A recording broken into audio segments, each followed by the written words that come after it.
Here Laura we go. Martinez, thank you so much for joining me. Thank you so much for having me. I'm so excited not only to see your face, but to be a guest on your channel. This is I know awesome. you're my first guest. I kind of stalled after my first couple of videos. So I'm like, I feel weird just talking. And then I realized I need people to talk to. And I immediately thought of you first.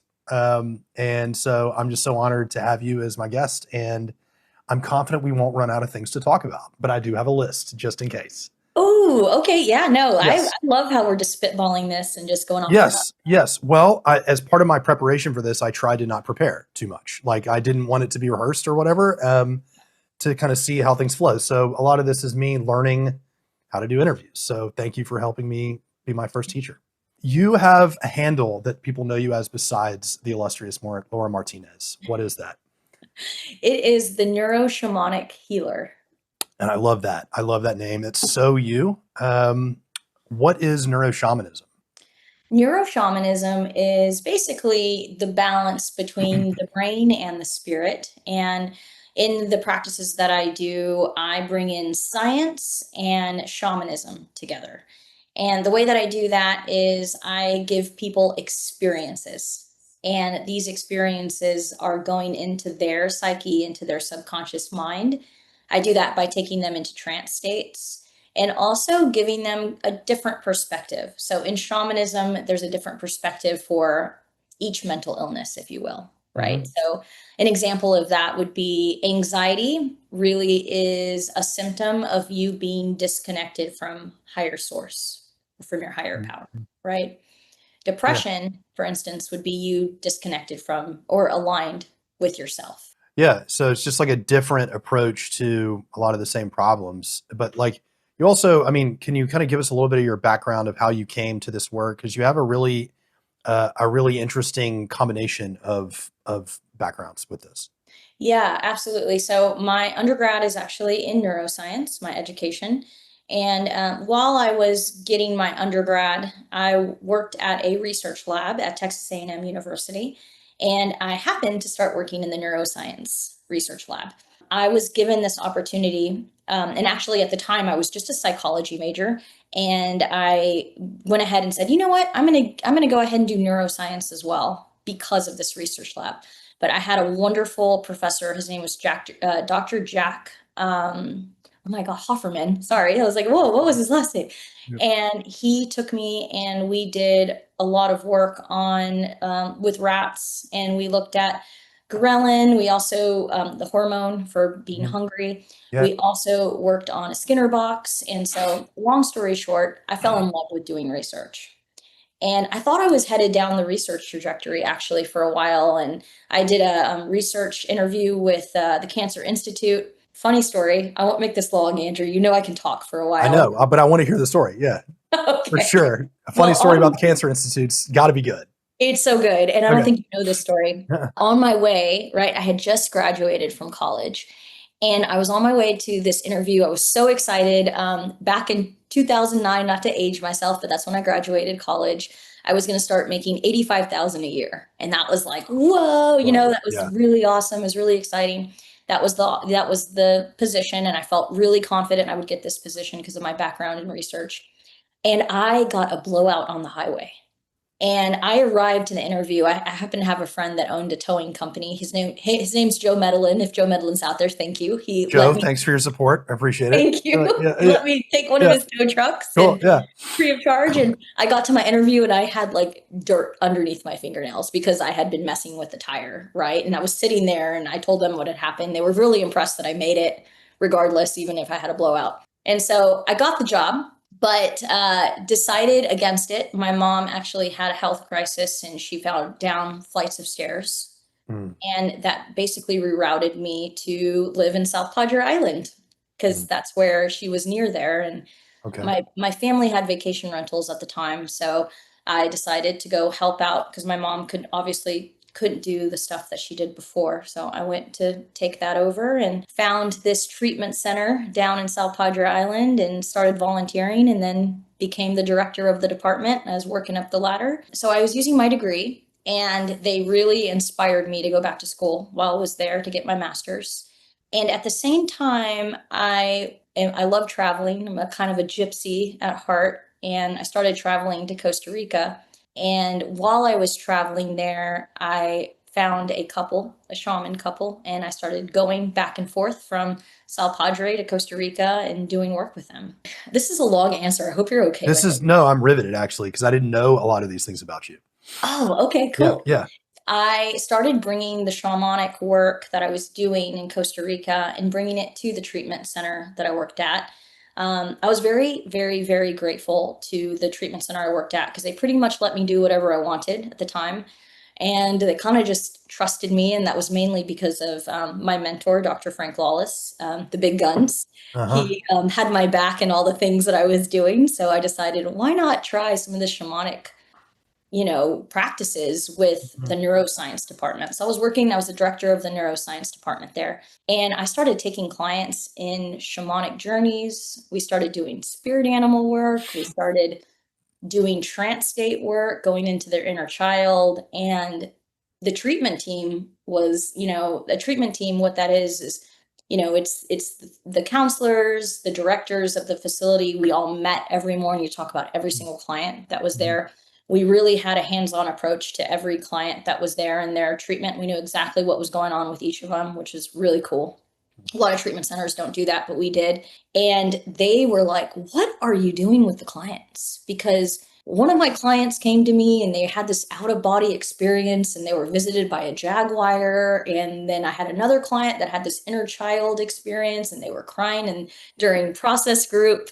And I felt so unveiled. I felt naked Mhm. Yeah. because I was like, oh no, they know what I'm doing. They found me. The jaguar work. Yeah, jaguar medicine. Yeah. Yeah, they're like, "What is happening? What are you doing with these people?" And I told them I've been bringing shamanic practices into the work that we do, Mhm. and it blossomed from there, Andrew. And I'm going to start getting really emotional here. I'm gonna contain it here, but the experiences I had at that treatment center were a blessing and such a gift because I had access to 40 clients on the men's center and then 16 on the women's center. And, so I was working with basically 56 clients any given time Yeah. for like 30 to 90 days. And then you'd get a new group and you'd get to see their transcendental occurrences.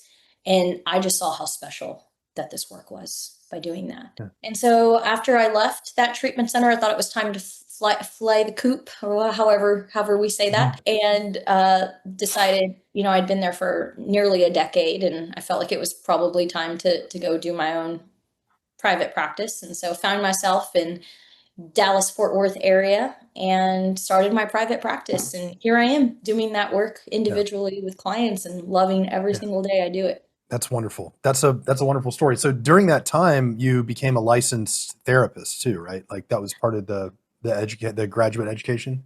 I did. I got my master's in clinical mental health. And Mhm. so I did that. And I want to say this openly. I am not licensed because I dropped my LPC A, which what it was to get the Okay. hours. I decided I didn't want to identify as a therapist Mhm. anymore. I really wanted to identify as a healer. And I feel it's so interesting because I always do consults with people, Mhm. and when people were viewing me as a therapist with Mhm. my LPCA, they had a different reaction to me than somebody who is identifying me as a healer. And I just love where I'm at right now with doing the healing Mhm. work because I'm really not traditional at all, as you know. Yeah.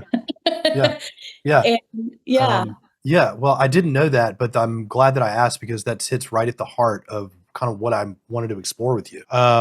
So when you said people saw you differently as a they saw you as a therapist than a healer, could you elaborate on that? Like, what does it feel like to be on the receiving end of that? Like, what were you experiencing? I think when people they have a label for anything like therapist Mhm. or whatever. They have this conception of what that looks like in their head. Mhm. And a lot of people were maybe experiencing that as talk therapy or these, fundamental therapeutic practices, right? Like doing DBT or CBT or something Mhm. like that. Mhm. So the Evidence-based, it's CBT basically. Yeah. exactly. Yeah. And Yeah. that's not really the work I do. Mhm. And so whenever I identify now as a healer, people are expecting really to go inward and do this deep dive instead of Mhm. just staying in that cognitive area. I know a lot of therapists that don't just stay with talk therapy, they do really Sure. deep work, but Right. it's just the meaning of the word to them changed and flipped. Mhm. And now I feel like the niche that I'm in is actually more intuitives, more healers, more people who understand the deep dive of healing. So Yeah. it's almost like I just aligned a little bit more with my authentic self with the healer title. I love that. Well, I love that. And I think any sentence that begins with "I align more with myself" usually ends well. You know, like if it's true, I mean, that's been so true of me. I remember basically the moment when I realized I was an artist. It's like this is what's been missing, like creativity, finding those outlets. And it was totally counter to what I thought people wanted me to do. And I think I was probably right. Like, I think people wanted me to be a lawyer and to be rich and to do whatever. And I was like, I finally realized, I only get the one life and I can fail at what I don't want to do. So like I may as well try to do something that I want to do. But I've always felt this ambivalence myself of like there's this conflict between what the Western mind thinks is legitimate and the structures that we've created as a society to confer legitimacy, like in letters behind your name, right? LPCA, MD, PhD, PsyD, whatever. And that means you've been vetted by Western science and that it's legitimate. You walk these two worlds so beautifully because there's also this, I would say it's an Eastern mind, but a lot of it actually was here already. And so it's really more of an older mind. A lot of shamanism, I think, comes from the Americas and Africa. Exactly. That is like an older way of thinking. And it always kind of like tickles me in a funny way when I realize like, oh, Western science has validated something that people have known for thousands of years or hundreds of years. I'll give you an example, but this is just kind of in general the subject I wanted to talk about because you live in these two worlds. My favorite example of this when I've noticed this was cacao. Okay, like you told me about ceremonial cacao, and I'd like to talk a little bit about medicines at some point in this. If we have time, you can always come back. Cacao is like whenever I tell people about cacao, they're like, "Do you mean cocoa?" Or like whatever, but it's ceremonial cacao, and it's a heart medicine, and it's been known as a heart medicine. The Mayans knew it as a heart medicine forever, and I'm kind of regurgitating things you've told me. What I learned about it is that, like at a pharmacological level, it's a vasodilator. Like it really does, it relaxes the smooth muscle and it causes our blood vessels to expand and the heart to actually stimulate, right? So we figured that out 50 years ago, maybe. And like, so now it's legitimate, but the Mayans were saying that 500 years ago or older. And there's a certain kind of, I guess I'd call it cultural chauvinism that we have here, especially in the United States, where it's like, if it's not science, it's nonsense. But then when science says something that has always been, it's like now it's this new Oh, it's thing. okay. Right. And so like a lot of the practices that you engage in maybe haven't been validated that way yet, or maybe here's the scary thing, aren't reducible in that way, like aren't susceptible of being validated in a lab.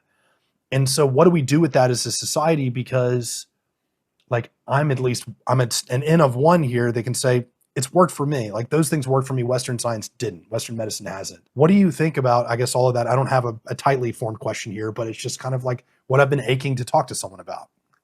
Yeah, oh man, such a deep, rich subject because you're bringing me back to my master's program. And when I was in my master's program, they had you decide what school of psychology you were going to function under, Wow. right? And I remember telling my professor, I told her, I said, I don't fit under any of them.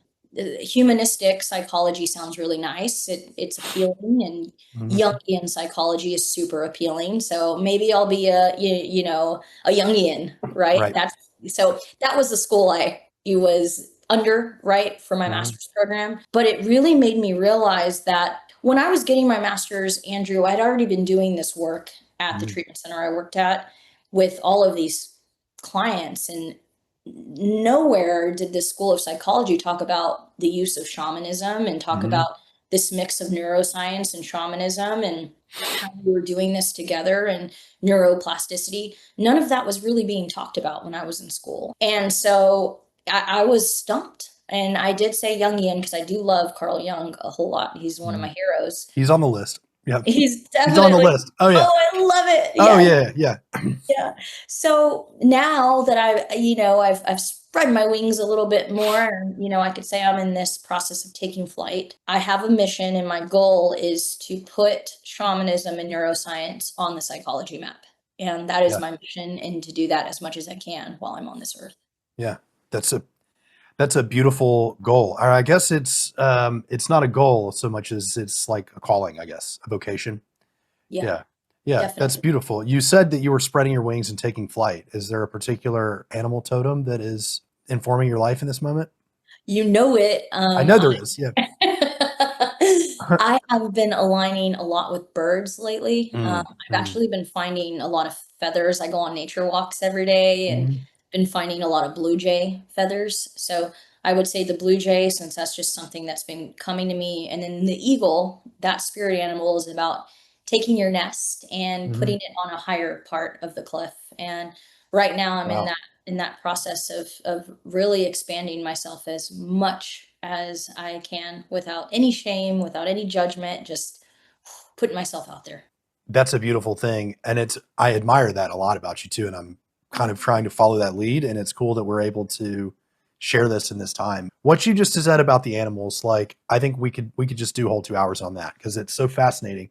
What you just explained to me, like my Western mind says, this is just so Jungian. Like and but really when it comes to animals or any object of nature, any part of nature having meaning, that to me is the essence of shamanism. Do you think that's a fair assessment that shamanism really is about finding the medicines that are already there for us in nature, and a medicine is not necessarily something we eat, right? Like I mean, you're not eating the blue jay. No, Yeah, right. no, Right. you're exactly right. Shamanism is about using the resources that are already given to you. A lot of these resources are inside of ourselves. I just worked with a client actually right before I jumped on, Mhm. and today we went in to find the void that was in his Mm. stomach. Wow. And a part of that void, we were able to release the medicine that Mm. is underneath that, right? Which Yeah. this particular person is a professional athlete, and Mm. so being able to uncover this idea of I'm enough, and that comes from within us, feeling enough. So Yeah. medicine can also be our belief system and our thoughts, right? Because our thoughts create reality. Mhm. And so, yeah, the medicine is inside of us, it's outside of us, it's a person that's teaching us. It Mhm. could be our enemy who's teaching us something about us. So, medicine is virtually everything. Yeah, It's all. anything that heals you, right? I think the second video I posted on this channel, and I don't know if anybody's watched it, I haven't looked yet, but it was about just an experience I had with drug withdrawal. It's how I grew this beard. And how cold showers was like the first thing that I could do after I went through that withdrawal process. But I've been kind of, for a long time, I did the whole thing with conventional psychiatry for 10 years. And not coincidentally, I was basically disabled by depression during that 10-year period only. And medicine, I think for a lot of allopathic physicians, doctors, MDs, people that went to medical school, medicine is drug. Like Yep. that's what a drug, it's a ligand or something that attaches to a receptor and it heals. That's the receptor for where unhappiness comes from. What do you know? As if it works that way, and it obviously doesn't. And most people are not really, responders to these drugs. But I had been wounded, I think, by the term medicine. There's something radical about using the word healing that I've noticed, and that I think there's a lot of fear among people that have built an identity around being that kind of allopathic doctor, that it comes from the power and authority to prescribe drugs. That's what it is to give medicine. Yeah. And medicine doesn't heal people, it treats disease. That's for me it's interesting at a philosophical level. We do have like antibiotics, which have been great. Like, like what the Western medicine stuff has worked really well for Yeah. at a global level, but at an individual level, when you're not fitting into the norm, like when you're exceptional, it's very, very hard to break free from that. And so this paradigm shift of medicine can be anything that heals you. And it's quite often is the thing that you need to be healed from is the drugs that you've been taking. That was my experience. So to see a bird to arrive and to be able to genuinely see it as a source of meaning is such a paradigm shift, really, for what we mean especially when the things that ail us are mental or spiritual or psychological. And it's just deeply fascinating to me that, again, you could say, well, Carl Jung knew all this was right. And it's like, but so did the people who've been doing it for thousands of years, have found benefit in things like Ayurveda and stuff like that. And so one thing I wanted to ask you about also, when I asked about your background, you have a particular lineage with shamanism, do you not? I do, yeah. My grandmother is a curandera, or was a Mm-hmm. curandera, or maybe she's still out there in the spirit world doing the work. I think Mm-hmm. she does it with me for sure. She pairs with me at times. I did not. This is the wild thing. I think you know this. I think I've told you this. I did not know that I had a lineage in shamanism until 3 years in that I was doing this work. Wow. No, I didn't know that. I did not know. My grandma, she talked to me about like, what do I don't have like a real close relationship with my grandma. I never have with my grandparents because we kind of moved around a lot when I was a Mhm. kid. So we didn't really have a whole lot of time to get close. So when asking me, what do I do for a living? People would be like, why would your grandma already know that? But it's because wasn't really close to her. And so one day, I think it was New Year's Eve, we went over to her house and she was talking to me and she said, what are you doing in Sal Padre? And I told her, and at this point, I was knee deep into shamanism and bringing that over to the Mhm. treatment center. And so I gave her the real answer. When I meet somebody at the airport for something, It's one of those moments of just when your defenses are down and you're unintentionally honest with a family member. right? Yeah, I don't know. I got it. I got it. Yeah. Yeah. Sometimes I'm like, oh, I'm just a counselor, like I just Yeah. kind of, You're right. But you get a case of the efforts and you're just like, no, this is what I'm doing. Yeah. yeah, I'm going to tell her the real authentic. And I told her, Yeah. and she got really teary eyed and she said, my mom used to do that. Wow. And I said, "What?" And it was such a beautiful moment because she had this huge stone, and I'm not going to remember the name right now in this moment, but it basically magnetizes and it brings magnets to it. So it was like it had grown. She said when she got it, the stone was this big, and her grandma would wear it in her bra area while she Hmm. was healing people to kind Hmm. of like protect her. And Yeah. this thing had grown to about this big. Wow. And she said, when I pass, this is your stone. You can have it. Oh my gosh. And so it was a really special moment. I cried my eyes out, as you can imagine, because something inside of me knew that this was true. I mean, obviously, I believe my grandma, but it was this something had unlocked with me, and it was almost like permission to do this work. And also, so people would knock on her door in the middle of the night to do healing ceremonies with her because she was powerful. I mean, she was pretty famous in a town called Mexiquito. She would take people and they were in the mountains and she would take them in the mountains and do work with them and healing ceremonies. And my grandma remembers all this because she had to go with them because she was tiny. Yeah. And she had to hide doing this work. She couldn't do this. She couldn't advertise the Neuroshamanic Healer on Instagram. Like she Yeah. couldn't do any of that. I mean, you would be in trouble. You would be persecuted at that time for Yeah. being a witch, Yeah. right? Yeah. And so I get really emotional when I think about how my lineage has allowed me to do this work out in the open. And some people still think it's woo woo or weird or whatever, Mhm. but they just have some growth to do around their belief system. But for the most part, I can say this loud and proud with no consequences, no punishment. It's a beautiful thing. I get to do this out in the open. Yeah, it is. That's so beautiful. It was beautiful to hear the story. It was powerful. And, I was thinking like, I think, of just knowing you has made a huge impact on my life. And so much of it has been now, like it's like compound interest. At first, it makes no difference, but over time, compounding on compounding, all of a sudden things get dramatic. And there was for a long time, I was very hard into what I would have described as materialism, what other people would call atheism, of just all there is the material world. It's the only thing that matters. And there's definitely such a thing as coincidences. And like the thing you said about the stone, or you finding out the way you found out, there's a time in my life when I just said, oh, that's a coincidence. Like that doesn't mean, because that would have been threatening to that worldview. Right. Yeah. And so it's like, I can't, there's almost a thing about being too afraid to take the medicine that you need, if that makes sense, because there's an ego attached to being sick. You know what I mean? And so it's like, that's the thing where I'm at now with the work I'm in my life is like, I kind of know what my medicine is that I need to take.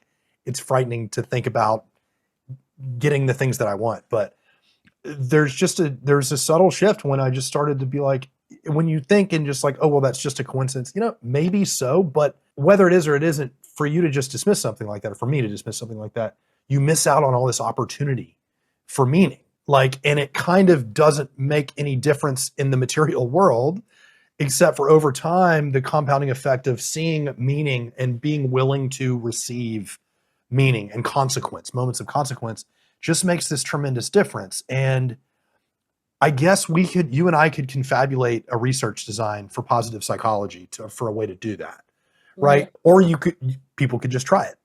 You know what I Right. mean? Like, you know what I mean? Like, there's kind of no doubt. It's not like it's a drug that we need to get FDA approval for. Uh-uh. And we have this whole system that kind of depends upon that, like on drugs being really profitable. And that's what pays for all the research for more drugs. And that's where professorships come from and et cetera. And it's almost like a womp womp when people are just like, you could just, things like growth mindset.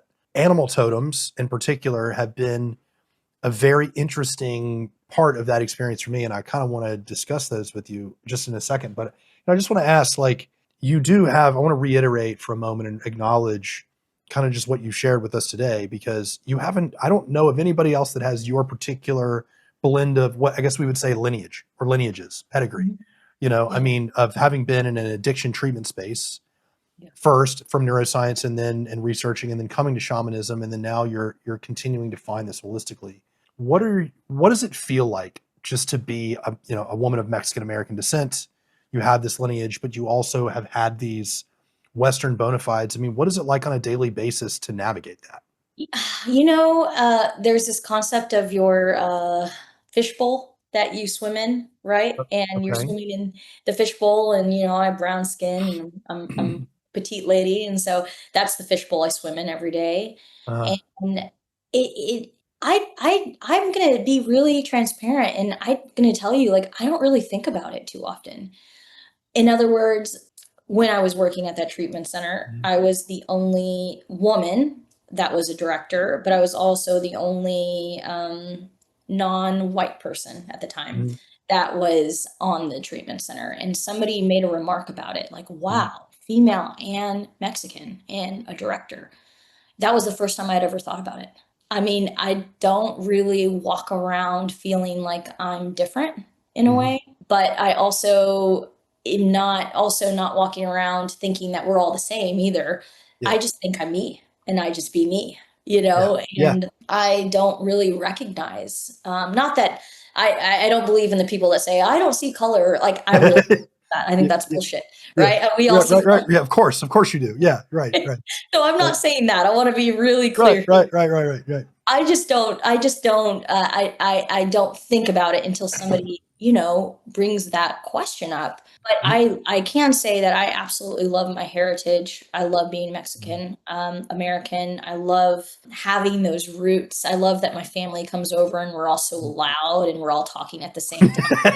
I love all the Right. stereotypes. Right. Oh, Right. Mhm, yeah, right. I love all the I mean, they're true. Most of them are true. And Mhm, so, walking in this world right now at this time, it's like embracing everything yeah. that you are. Yeah. Yeah, that's beautiful. It's satisfying to hear you say, you're like, I don't think about it that much because I kind of feel like that's the goal we should all be working toward, where like there's a recognition and celebration of that, but it doesn't have to be mentioned, like that it's literally unremarkable, and I was like, yeah, you're just Laura. You're the only you for sure. Like you're the only neuroshamanic healer, and like it's just very you. You could be of Mexican descent, but you could be anything else, and it really Yeah. it's cool. And I imagine it might make certain things, it might make it easier for you to approach certain communities south of the border, for example. Like, Oh, yeah. yeah, Oh, to travel freely and to, be able to go like yeah. really on the way out there. Where have you, in your travels, like what kind of shamanic communities and cultures have you encountered? So yeah, my fiance and I just went to Costa Rica recently, and Uh, it's always cool to go out into just the places that other people don't go, the tourists don't go, and just see how that mhm. goes. And Yeah. my fiance is actually Italian, Okay. but he looks white. Okay. He's got blue Okay. eyes. All right.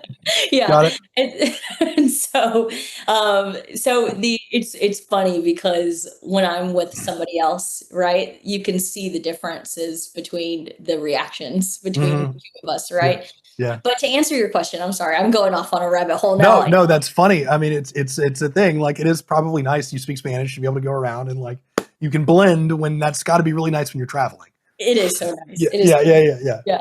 Yeah, and so, we didn't do anything like that on this last travel, but my prior Costa Rica trip, I did a cacao ceremony with Mm, indigenous people, and that was such a treat. It was actually on my birthday, and so it was such a beautiful awareness. And I will say that the couple that I worked with, they are no longer alive. I actually had written them some emails, and there was no response. And so I found out recently that they had passed, and I wasn't surprised. They were already up in age by the time I started mhm. working with them. So I really wanted to go back and do some work with them now, but it's I just bring them into my journeys now because Yeah, they're good. the power behind it. Mhm, But I would say I would like to go out more and do my next mission is to go to Peru and mhm. do work with shamans in Peru. I have a friend that just got back and brought me actually ceremonial cacao from Peru. Peru. I Yeah, hear it's very wild there. The cacao is like very wild and kind of spicy and feral. it is so freaking good. He brought me these Mhm. 2 blocks of cacao, like, in a suitcase. I was so grateful, and Yep. I didn't even ask, but I had introduced him to this work too, so he's my friend, and he's like, "I owe Mhm, you so much," 'cause, he's now going and spending time with healers and stuff like mhm, that, but he brought me back some cacao, and gosh, it was such a treat. So I know I've been kind of busy with this phase of my life of, being a fiance, and we moved in together and have a house together and all that stuff. So mhm. I'll be honest, recently I've been thinking, okay, I'm nested, we're living together, things are going really awesome with us. It's time for me to go do my spiritual work. So just to be completely Yeah, transparent, I really do need to get back yeah. into my spiritual travels. Well, Yeah. I mean, you've kind of been, it seems like you've been still very focused on ritual. It's just been a different set of ritual, right? I mean, that also, other than, and I still want to get to animals and the symbols, but the other element of shamanism to me that aside from medicines and things that heal you are ritual. Is ritual and the rites of passage, and marriage is a ritual. I've noticed you have a ring, like that's a symbol of a ritual that's going to happen. And It is. how do you see our society's relationship to it, and our society being America, United States, like relationship to rituals relative to other cultures that you've interacted with? I believe that we do more ritual than we think we do.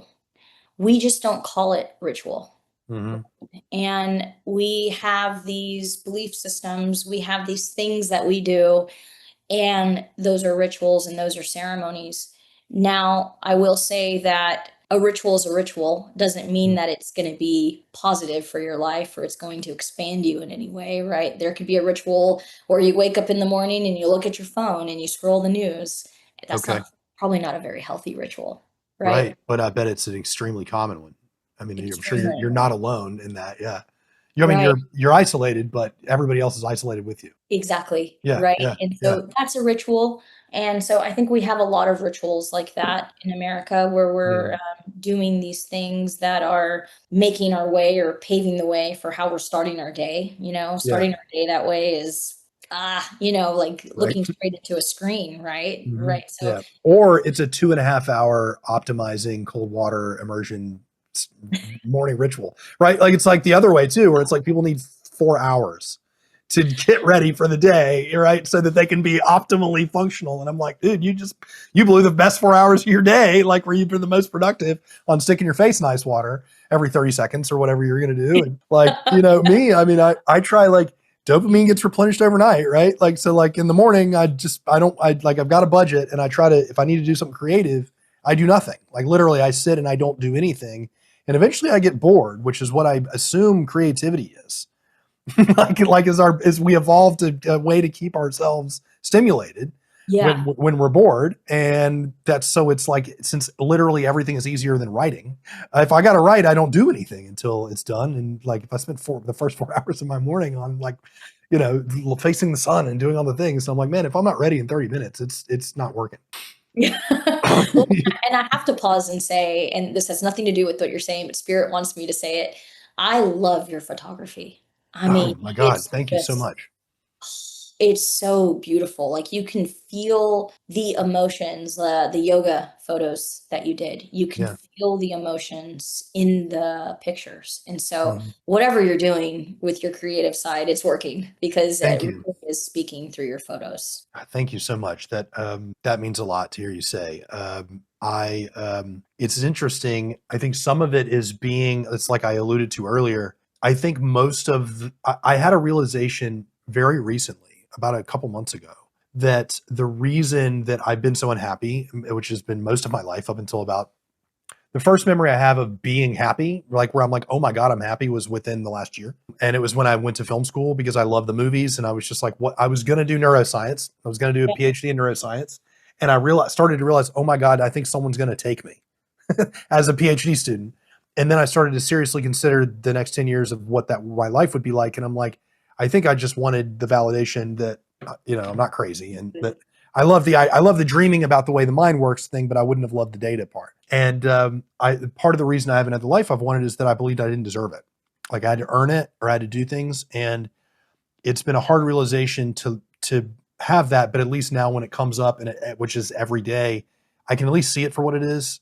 And there's a choice now where I can resist that and do the thing. And photography was just something where like I felt insecure about my ability to be a good filmmaker and director. And what I love about movies has been increasingly the image. And I think it was because for a long time, I'd have a huge problem with verbosity. I mean, one of my earliest memories is of my mother setting a timer on the microwave for when I had to stop talking, which is not a painful memory. I mean, like it becomes a great skill when you do things like debate and public speaking, and there's a clock, because I was great at that. And I'm now like, I've wanted a career where I could just talk, and I've had YouTube. I wanted to do it 8 years ago, and I just didn't feel like I deserved it. And with photography, it's just, it has been very different. And I got this film camera that's behind me and just started doing it because I wanted to do it, and to try to capture these moments. And it became a mindfulness exercise. And I've been studying Zen for a while and became pretty influenced by that. And photography is a Japanese Zen art, basically. And it just film forces you to let go of any result. Like you just cannot expect a result with a film. 36 rolls and the light. I mean, you don't know, like I don't have a screen in it. So I'm not going to find out for 2 weeks if it worked. And I've now graduated. I just got a digital camera, and I think the yoga photos were with that. And I'm just learning how to do computers. But one of the things that has come about with it is every morning when I was doing nothing, which I've done as a practice now going back a year. And it's a contemplative practice. Specifically, I'm having the intention to not necessarily take any stimulant medication or coffee, not look at my phone, nothing, just wake up. Yeah. And it's usually the sun rising. And I started noticing the sun is in different places at different times of the year. This is the base realization. And I just ran out of things to do. So I would just start to study the light. And I've come to develop this really wonderful love affair with light. Like I've noticed a couple times that there's a light to your left right now. And I'm wondering, is that an actual candle, or is it a light that looks like a candle? It's a light that looks like a candle. Yeah, it's good. But I love the flickering, right? Like so, and I've got a real candle here back behind me. And, like I've noticed, okay, I got a little thing there. So like, I'm just studying light and what it does. And that's the pure essence of photography. And it's a huge relief to be able to convey meaning without words. Like for me, I've just had this, I've been buried under this blizzard of words for so long, and they become a barrier to connection. And that's what drew me to photography. And I appreciate you saying that. It means a lot. And there's a lot of stories I want to tell, hopefully just through the power of image. And eventually I want to make movies. But for now, I'm just loving the learning of working with this camera. And it's really arisen from seeing what my mind did when I did nothing. As a meditation, basically. Like, where does the mind go? And I just like, look at the light. It's interesting. It looks different under the leaves than on top, and it changes colors this way. And like, why is some lights blue and some lights are red? And like things like that. And there's a science to it, so I can nerd out. And honestly, I was really, one of the things I loved about neuroscience when I was thinking about studying applied cognitive science was the imaging.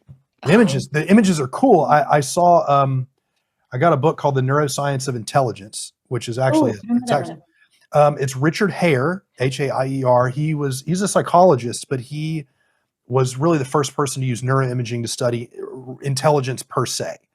He used PET scanning at UC Irvine, and he wrote this book about just what can be known so far about an intelligent brain relative to ones that are more normative or not. And the answer is, I think the brain is an integrated system. There's no part of the brain where intelligence comes from. But the cover of it anyway was a picture of white matter from a diffuse and tensor imaging.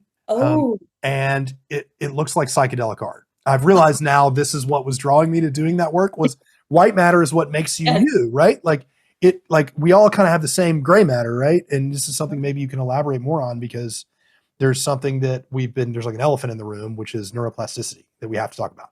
Oh, we have to. But white matter is more unique than your fingerprint or your iris, right? And white Right. matter can change. That was what I would have wanted to do my PhD research on is getting people who are in opioid withdrawal to do yoga and measuring changes in their white matter. Assuming you could actually get people in opioid withdrawal to do yoga, which would be the hard thing to do because they're so pain sensitive. But I think that is where the dysphoria comes from. But so anyway, yeah, thank you. I kind of went off on a little rant because I was just giggly and excited that you love my photography, and I appreciate that. I do love your photography, Yeah, and yours is no slouch either. I've been thinking about your you. cameras and what your situation is, and yeah. Thank you. I've been, there's been something that has been inspired in me to create more. Like, Mm, I mean, content, yeah, but just creating as a whole. And I think I don't know if you've sensed this or not, but it feels like there's something in the universe that it almost feels like a higher frequency. If yeah. it, that is pulling me, and I'm waking up really excited about. Hmm. And I'll be honest, for the most part, I'm usually wake up pretty excited about the day, but shifts Yeah, really. that checks out. Yeah, for sure. Yeah. The only time I'm not is if my fiance wakes up at like 4:30 or 5 to get to the Yeah. gym. Yeah. Right. And He's an endurance athlete. yes, he Yeah. is. But and I go with him.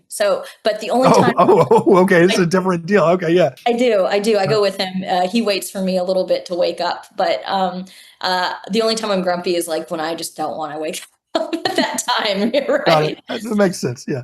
Other than that time, I feel really good, and lately I have felt this like extra pep in my step, extra Mhm. excitement about just being on this earth. I think this is a really a time. I don't know if you can relate to this, or I've been talking to people who feel the same, like Mhm. creatives who are Mhm. just in the midst of doing this really amazing work. And, um, I think there's a lot of people struggling right now too. I'm not saying there's no struggle in my life because Mhm. there is, but it's more of this. It feels like there's more muse energy. I don't even know it. This is the first time I've spoken out More loud. muse energy. Yeah, like this inspiration that's Yeah. coming. And I see that in your work. I really do. Thank you. Well, one thing I've learned about wanting, if I set a goal, okay, I want to make movies, be a director, and I want to be a good one. Like, so everything I can. And a lot of the advice I've heard is like, if you want to make art, you got to look at art. Like and not just your art, everybody's art, every different form of art, Mhm. music, poetry, symphony. But for me, a lot of it is visual. And that has helped. And so like artists, no artist really lives in a vacuum. And like when I'm creating something, I'm kind of in conversation with everybody else who's also creating right now. And I look at photography all day and I'm like, oh, that's an interesting idea. What could I do with this? And so there is that. But I think what you're also pointing to is I feel like we're in the middle of a paradigm shift as a people. Yeah. And I think a lot of it is in the West, but especially the US is like its own thing here in the West. I don't know if people in China are feeling this way right now, or India, Yeah. or elsewhere, but Russia, they've got different situations. But I'll tell you, what gave me the inspiration, I realized I need to be talking to people. I need a conversation to have for my YouTube channel. I got asked through the film school here to go get a videography job for a continuing ed conference for optometrists. Okay, so like Oh, yeah. they have continuing education they got to do, just like lawyers and doctors and therapists and everyone else. And I put a resume in because I'm like, just karmically, I need to put it out there. I did not have a camera, like a digital camera. Like I just was like, oh, just whatever. I'm not going to get it, but I'm going to go through the process of acting as if I'm worthy of being hired for something. And they were going to place me because they hadn't placed me in anything yet. And I found out, and I'm like, I can't do this. I don't know.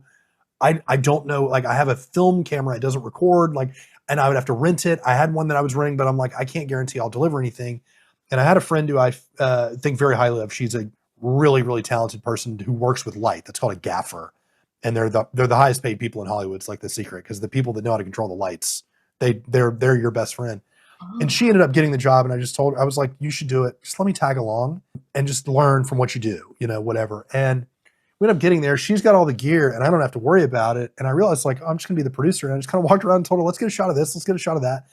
And I started interviewing people, and a lot of it is imaging with optometry. And it's like, yeah, well, we use analytics for this and your own eye. And I'm like, okay, I know about that because of like the applied cognitive science thing I wanted to do. And I realized I could have a conversation with a lot of these people about anything. But the biggest thing is I walked in, the two doctors that are ophthalmologists, they're allopaths that run these conferences. I walk in and one of them was talking about macular degeneration, which is where like, your I guess your retina starts to detach. And he basically was like, well, what have we established? Almost all macular degeneration is caused by inflammation.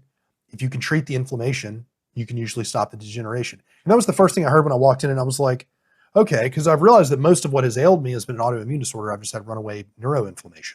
Yeah. Basically. Our friend Dr. Lawless told me that, 10 years ago and told me to get on a ketogenic diet. And I'm like, that's crazy. Oh, and yeah. it's basically worked. I don't eat keto. It's not quite that, but Mm-mm. and so it was just, that was interesting. And then I started talking to more people. Half of all eye exams are for diabetes. Like that's half of all eye exams in the United States are people who have diabetes. I did not know that.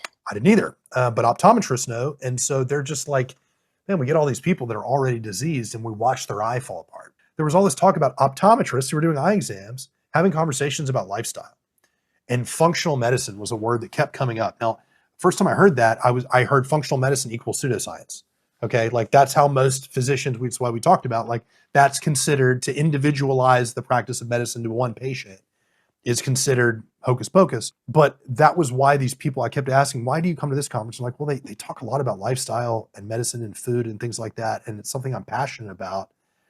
And it works. Like our patients get better results. I see the degeneration stop when people clean up their diet and things like that. And that was one, how I realized I should be, I don't necessarily need to always be behind the camera. I should be in front of it. I should be interviewing people and talking to them. It was also that there is this paradigm shift of like, we figured out a great way to maximize economic growth for us, like, and profit.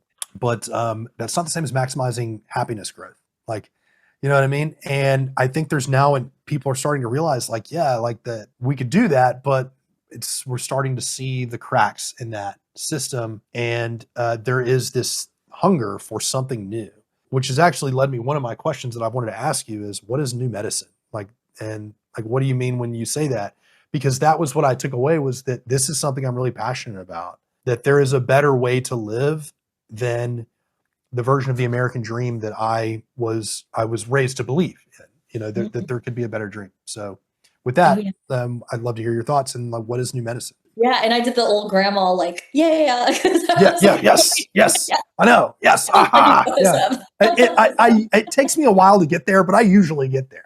Like, Yes. I'm really excited you brought that up. I actually this morning had coffee and breakfast with Dr. Ramina, who is a functional medicine doctor. And she is extremely talented, very, very smart. She was also in the military as well. So she's just hardcore, awesome lady. And she's one of my friends. And we actually had a new medicine meeting this morning. And so new medicine to us is looking at the root cause of the issue. And why is this such a new thought? Why haven't we been doing this all along? Right now, I feel like getting to the root cause of mental illness, getting to the root cause of disease, getting to the root cause of everything is the answer.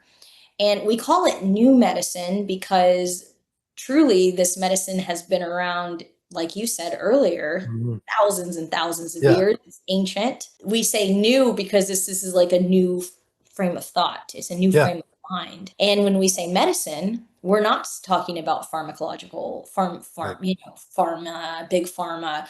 She actually treats every client she has with it's on the supplements and nutrients and food. Or food. Yeah, food. And, What yeah. Whoa. Unbelievable. Yeah, like if you stop eating Twinkies for every meal, exactly, like you can sleep better. Well, who knew? Like, yeah.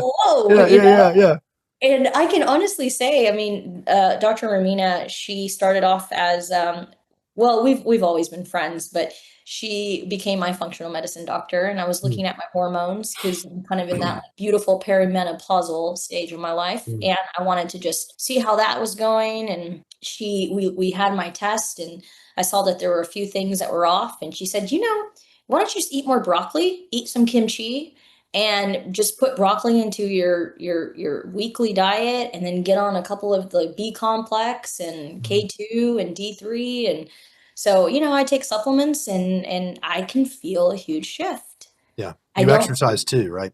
I exercise. I do. Yeah, That like makes a big difference. Well, the days. supplements can help you exercise too, and that's big medicine. That was really what I wanted to study in neuroscience. Was like, why does this work better than all these drugs I've taken? Like, why Yes. does this work so much better? And how does it work? Like, it's a lot more like getting high on marijuana. It's like a cannabinoid high because of the Mhm. anandamides and whatever. But anyway, so like she uses supplements and you feel better.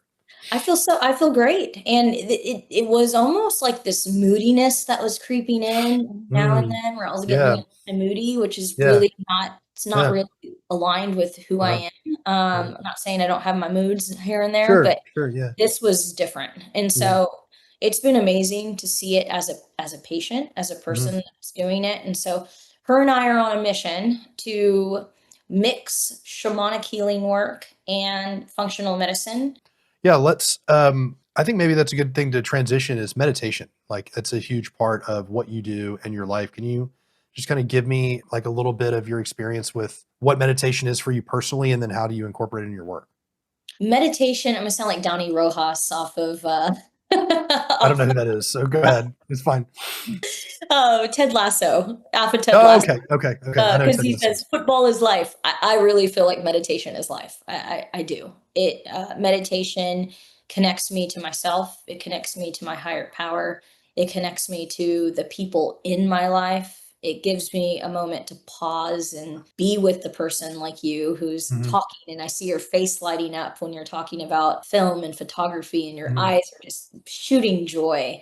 I get to be there with that because of meditation, mm. because I have allowed my brain to slow down enough to just be in this moment. Not worried about what I'm supposed to say or what he's going to ask me next, or thinking about, what I'm going to eat, or the fact that my chihuahua is next to me passed out. Like, I am Mhm, thinking right now about you. And mm. meditation has allowed me to just be really present in my life and be with people. And it almost allows me to slow down time. It's a super, Yeah. Yeah, it really is like getting more hours in the day. Getting actually specifically you're getting more moments.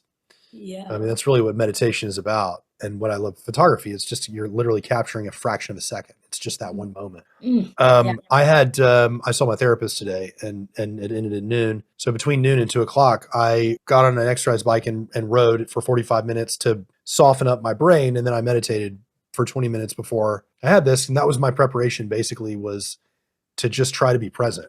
Like Yeah. rather than study or have a bunch of prepared things, I just wanted to be able to actually be a participant in the conversation, and it's a wonderful thing. For a long time, I could not pay attention because I had this terrible autoimmune disorder and it causes really bad brain fog. And stimulants would really, which is what you would conventionally treat that with, even if it had been properly diagnosed. I took stimulants and they just wreck my sleep, which makes it worse. And Yeah.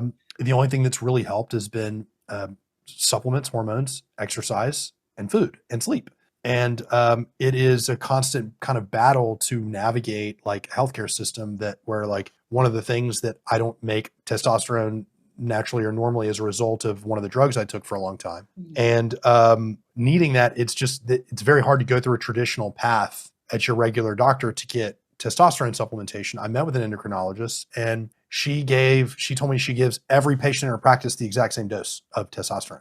And I'm like, well, how do you, Wow. it took me a while to figure it out. And also the dose was 200 mils every 14 days. And I'm like, but that's going to all be gone in 5, 6 days. Like they're going to be hypogonadal for at least half of that. Usually you would want to spread that over 4 or whatever. But I mean, I realized like, oh, that's because we have a research paper or a series of research papers that take a whole bunch of people and Oh, that are, you take a bunch of, Peter Attia is a physician. Do you know who he is? I don't. He has a big podcast called The Drive, and he wrote a book called Medicine 3.0 that I Okay. think you would really like. And he's Mhm. talking a lot about individualized precision medicine, basically. Uh-huh. And he was a cancer surgeon at the National Institutes of Health. But he's like, you take a bunch of heterogeneous inputs, which are people, like Mhm. we're all in a one, and then you try to rule out the weird ones, the ones that are outliers, and Outliers, then yeah. you try to extrapolate a hypothetical average person that doesn't exist, and try to get everyone to fit that. But when in reality, maybe nobody none of the inputs actually would be optimal on that, and that's what conventional medicine is. And so that's so cool that like you and Ramina or Dr. Ramina are kind of on this path, because it's almost a radical thing, but it shouldn't be. I mean, that was the thought that came up when you were talking about, it's this new medicine, but really it's like, it's not new, it's old. Is it possible to reduce at a molecular level exactly what's making the difference? Maybe not, but like, do you care? Like, No. do you feel better, right? Like, Oh, I mean, there are safeguards, and I'm hoping to interview some people to talk about like, okay, like why do we even care about those things? Because you do want to make sure that people are getting at least the recommendations are safe. right, right. But there are things that are sometimes, again, are just not reducible. Some problems are not reducible. If you feel better and you're more effective during your life, if it's placebo, kind of like, who cares? And I'm sure it's not placebo, but But yeah. what is a placebo anyway? Okay, can we go down there? Because Yes, please. I would we're gonna love get to. here. This is a Okay. fascinating question to me. Yeah. Yeah. I mean, I think about, I've been reading a book. It's called, gosh, Love of Law, right? Or I'm sorry, Law of Love. I had that Okay. memorized. Law of Love. And basically it's a pretty heavy head book. Like I have to read it 3 or 4 times. Probably Okay. easy for you, Andrew. You're pretty Hey, smart. maybe. Yeah. But for me, I have to read some things When you over. said love of law, I'm like, what? And you're like, law of love. I'm like, oh, this sounds so hard. Like, In there, the whole basis of the book, and I'm almost done with it, is the creation of our thoughts, and that thoughts create reality, which we all know, but he goes deep into it, right? And I was starting to think, while I was reading the book, I was starting to think about placebo effect, and I was thinking, is maybe a placebo effect just the belief that something is, like, I can believe, you said earlier with eyesight. What if I believed that I could see 100%, and I really believed it, and I believed it so much to my core that I was able to change my eyesight, right? mhm. I think about placebo effect, and people get like, well, it's a placebo effect. Well, who cares? It's working. We get so down to the wire of, is it right or is it wrong? It's this black or white thinking that I think that exists in this world of right versus wrong, instead of, is it aligned with you? Is it helping you to do the things that you want to do? Yeah. If that's the case, it's almost like, I'm going to interrupt myself. It's almost like in meditation, I always have people go into this trance state, and they have these wild experiences that are beautiful. Their grandmothers are coming to commune with them. They're seeing themselves as a child, and they're comforting their little part of themselves. And then the mind comes back and says, but did I make that up, or did it really happen? Hmm. And I tell them exactly like this, Andrew, who gives a shit? Yeah. That it Yeah. sounds so shaman, but I'm like, who gives a shit? Who Yeah. cares if you made it up or it actually happened? You had the experience, Yeah. and that experience came from somewhere inside of you. I think that we tend to discount our experiences a lot because the mind comes in and the ego wants to defend itself, Yeah. you know? There's so much there that I want to unpack. Why don't we start with, what do you mean when you say ego? Ego to me is just the identification of. So it's just the identification of who I am.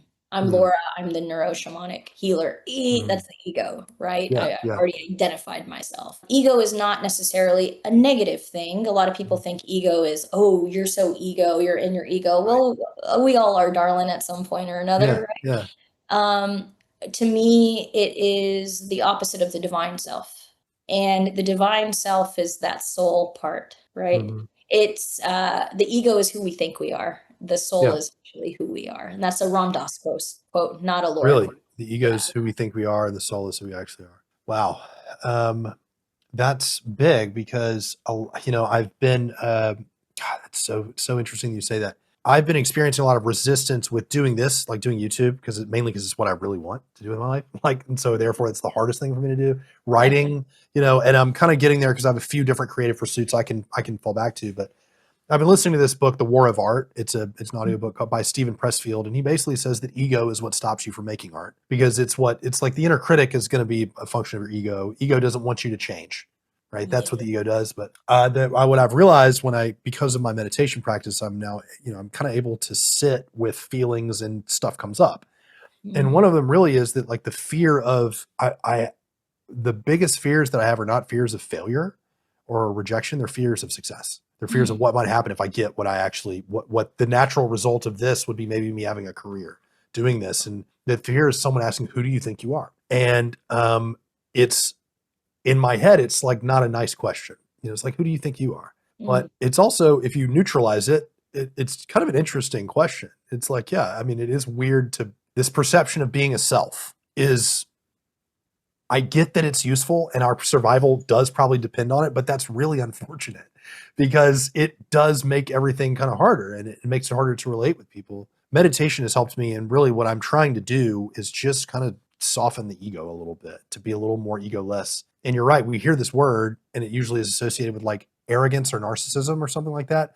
But really it's the will of self. And yeah, like I have these things, or I'm not a camera person. That's what I said the whole time through film school. I'm not really a camera person. I'm the director, writer, producer person. So therefore, I have this fixed identity, this fixed mindset around who I am and what I'm able to do. And I suffered from that very badly because I've been told from a very early age that I was gifted.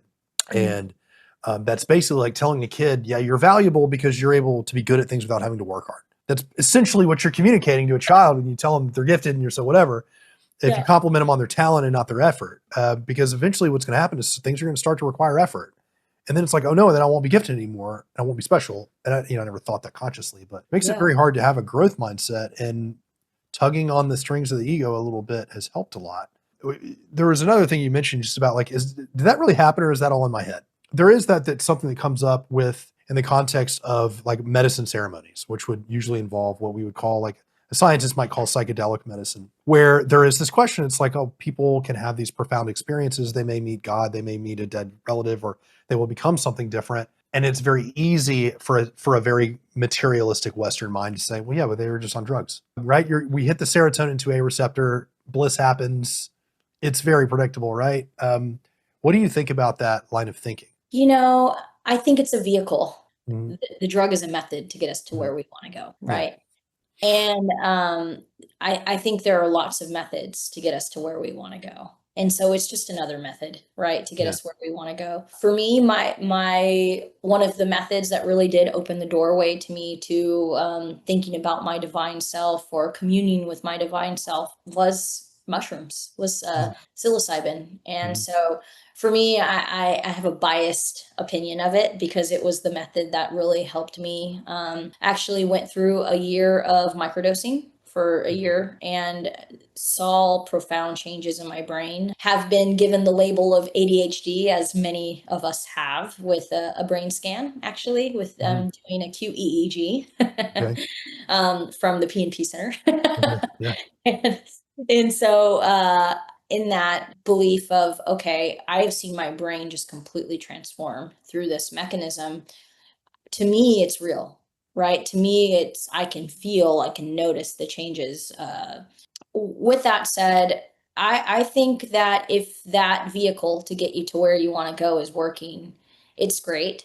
And I'm going to quote Ram Dass again. He's just floating around in my head. One of the things that he talks a lot about is to not get attached to the method, right? The problem with the method is that we attach to the method and think that that's what got us there, instead of attributing it to our divine self or our soul self that got us there, right? It's just almost like a vehicle to allow us to do the things. But we get out of the vehicle and we leave the vehicle and we say, okay, that was good. I'm glad that this car let me arrive to where I want to go, right? Yeah, but if you need to go there again, do you always have to have that vehicle? You know what I mean? Like I think that if there's a real danger, is thinking like, and I think at least in some degree been guilty of that, especially with just the way I've been conditioned to think, oh, a drug will give me a result, or it won't. But like, that's really, for me, I would say meditation on balance. If I looked at what has made the biggest difference in my life, I would say that like plant medicines are very important, but they're perhaps on equal footing with exercise. and meditation, like just in terms of my ability of my brain to change because of neuroplasticity, which I guess we should finally talk about now. Like we Yay! haven't actually got there. What is neuroplasticity?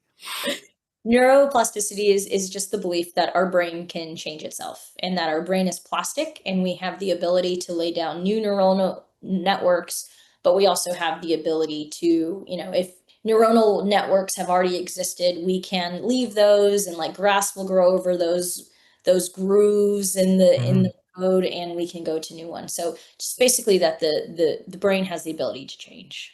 Quite Yeah. I think of all the things that I've ever talked to you about, the only two things that make your lives light up in a particular way are traveling and neuroplasticity. Like you have, seriously, you have a particular passion for that one bit of science. What do you think that is? I think it's the evidence that Mhm. I've seen in Yeah. working in doing the work during doing neuroplasticity with clients. It's like this beautiful, rich evidence that I have in my Mhm. life that it's real. Uh-huh. Like, oh my gosh, there's not much that can explain this except a spiritual awakening in neuroplasticity. You know, Yeah. Yeah. and for me, that's why I love working in the field that I work in or the one that I've created for myself is because I can say neuroscience has proved this and neuroplasticity is happening, but also I see that spiritual awakening and that spirit is changing. They've had a psychic change. Yeah. And the fact that both of these things go hand in hand every single day, I get Mhm. to see clients and tell me, "Oh my gosh, Laura, like yesterday I met with a woman I've been working with for maybe like 3 weeks.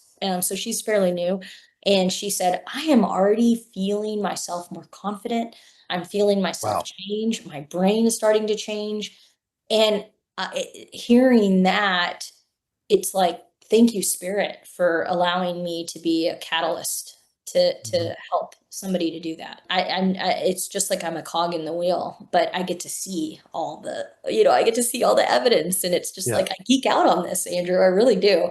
It's For me, I beautiful. mean, like you said, like neuroplasticity is the brain's ability to change, but I think what makes it so important to you is that what it really is the brain's ability to heal.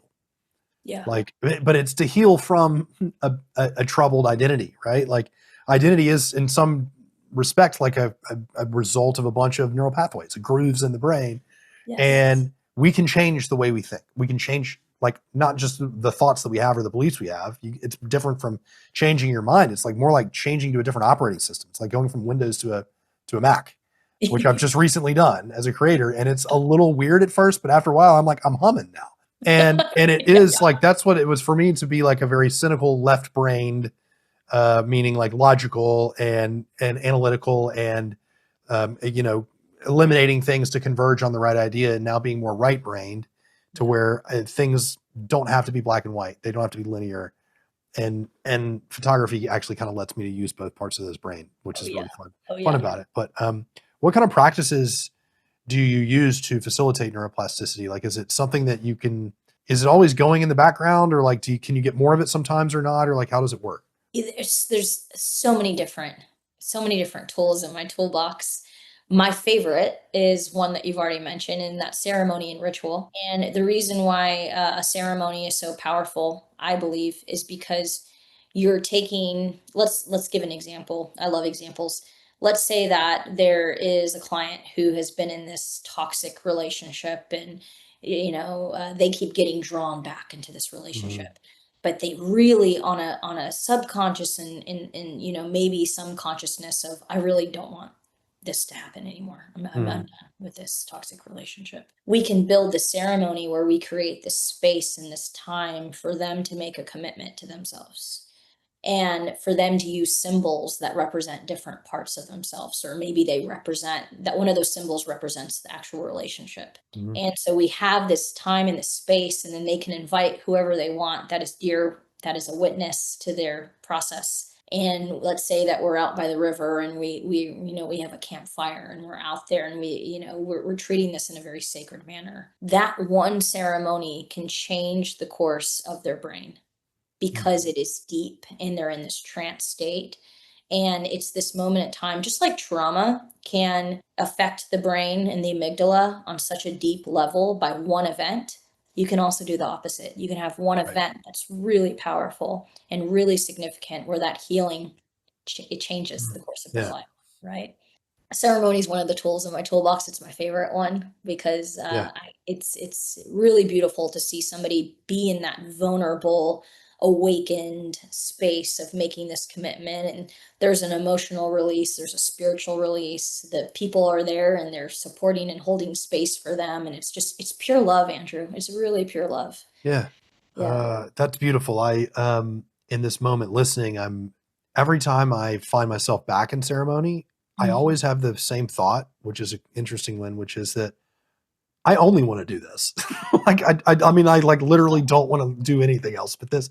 Why? Actually, it's really more like, why does anybody do anything else? Like, we have made all the No. wrong choices as a Right. society because it's like we don't know. Like, I was raised Catholic in Louisiana, which is the majority Catholic there, and the Catholic Mass. There is a lot of apparent ritual. Like, there's a lot of pomp and circumstance and majesty to what goes on in Catholic Church. There's incense and there's things like that. So it's like there's some of the components. For me, I never felt anything in a mass. I've loved looking at some beautiful churches, Mhm. which is not the same, I think, as really relating to the mass. There's something just different that I've experienced, and visiting holy sites too, like in Mexico City and in Jerusalem. I mean, it's just like, okay, there's an energy here, and I Mhm. feel something, and it's not a logical thing, and maybe my brain's creating that, but it is. It's amazing. We said it. It's kind of like a reverse trauma. It's almost kind of dark that we don't have a word for that. Like, we have all these words for bad stuff. You know what I mean? Like, we have all these ways to describe trauma, but Yeah. there is a similarly impactful event that can be positive. We just don't. I guess it's not a problem so much, so we don't study it, like we do because of war. But it's definitely a thing. Like, and I guess that's a function of plasticity that you're creating, they're setting the stage for the Yeah. mind, the brain to soften and to be open and malleable. And then hopefully, though, that's where you have a healer. Like, I think that's what is so special to me about what you do is that there's someone there to guide that. And I think you may have an idea of what comes up, but I'm sure you can't exactly predict what's No. going to come up there. And so you kind of have to use your intuition and be present and to try to Yeah. steer this in the positive direction. And it's just such a miraculous thing. And it is like pure love, I think, is again, it's one of these areas where the word ineffable comes to mind, which is just that there's no way to describe it. Like, Yeah. there's no good word for this. And so things like pure love or pure consciousness or pure wholeness or pure healing, I mean, seem woo woo. And I think it's because they're just nowhere close to being adequate Yeah. to describe this experience. And, which is why that, until you've had these kind of experiences and gone to these places, you can't, really understand. And I think that is probably why Western medicine and science have long been hostile to it. I think that a lot of what was going on with Ram Dass before he was Ram Dass and like the culture that he was in, I have a great magnum opus of a film I'd like to make about the counterculture and about how this all happened, that it got associated with the anti-war movement, Mhm. psychedelics. And really, I think what he's saying is like, be wary of getting invested in the vehicle, because most of his talks have been about what meditation basically, or your relationship to the mind. Yeah. Oh, Yeah. yeah. Okay. So I have to ask you about totems. You mentioned a symbol that can represent a person, Yeah. right? And there's something that came to mind. And I'm like, also, I don't want to bring this up, but I'm from Louisiana. What I thought of is voodoo dolls. Oh, Um, yeah. Oh, I yeah. mean, and I think I don't know a lot about voodoo or those kind of Santeria practices. I know in our culture, like the way you would see a voodoo doll is like a way to torture someone remotely. And I don't think that's always the way that those were for. I just think it was a representative of a person and it was for a purpose. It's almost like that, but like if we make it real, the result is the same, right? Like if you can help your clients that you're healing make it real for them, Yeah. the Yeah. result is the same, basically, right? And that's Right. amazing. That's amazing. It is. Like, It is. people are amazing. Right. And it's funny that you bring up the voodoo doll or in torturing one another because it's people come into work with me for like the first time, right? And they want to focus the problem on the other person, you Right. know? Right. It's that And they're like, person who doesn't even know that I'm resenting them right now. Like, it's let that me my drink their husband, poison. Yeah. let me tell Yeah. you how awful my husband is. And Yeah. I pause him out and I say, no, no, no, wait, wait, wait, wait, wait, wait, wait. Your husband's not my client. You're my client. Yeah. right? If you want change, you have to go into you, right? I had a client one time that said, how can I make this guy fall in love with me, right? And Mm. she thought we were going to do some dark stuff. And I said, I don't dabble in the dark. I live in the light. Mhm. I'm a light worker, not a dark worker. Yeah. But I said, I have a really good idea for you. Mhm. And she said, what? I said, you need to fall in love with yourself. And she said, what? I said, you need to fall in love with yourself. Yeah. You need to love you. And Yeah. if you fall in love with yourself, he'll fall in love with you, you know, Mm. Yeah. and because you are love and it will be undeniable. And so speaking of the symbol, yeah, we can put a symbol into anything. And when we're talking about animal totems, right? My ultimate symbol for me is the peacock. Mm. And the peacock is the medicine of the peacock is to be bold with yourself and allow yourself to be seen. And I've been weird for a long time. Such a you know, such a strange confession to drop. By the way, I'm like well into recovery of being a former not weird person. Yeah. I'm I like, mean, good for you. Took me so long to catch up to it. Like, but God, life is better when I just can be weird. Yeah. when I just can be that way, Oh right? my gosh, it's the beta. It's the greatest. Yeah. But then that makes sense that kind of inspires you to be bold when you are in moments. Like, do you have a ritual around that totem?